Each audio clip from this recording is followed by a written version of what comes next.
There's a woman in a yellow dress, another painting, whose pose is much more important than her facial features. So I essentially took features of the human form and composed them into some kind of a pose. So there's limbs and a head and hair, and then there's a female form behind a dress. But anyway, that's a small number of features that I juggle and put together, because ultimately this figure has to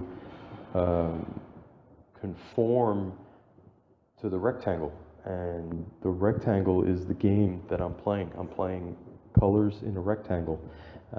I like to use space, I like to use flatness, I like to use all the tools that I can, but essentially it's about the rectangle. How do you compose in a rectangle?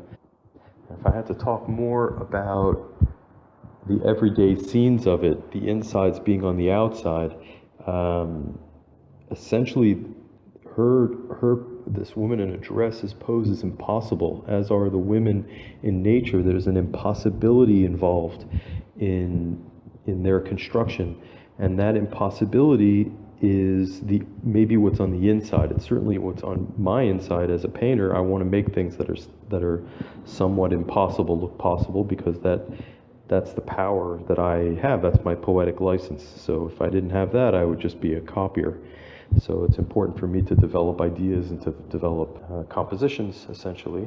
So that's my insides showing on the outside, and these are not real people, the figures that I'm making, but I have to assume that they have a reality of their own while I'm painting them. Otherwise, I don't know who I'm painting. So it has to be something real. It has to, for me, they have to come to life in their own environment. So maybe on their insides they feel, I don't know, trapped, or they want to dance, or they're holding on, or they're perfectly calm, however they have to relate to the idea of being flat and watched.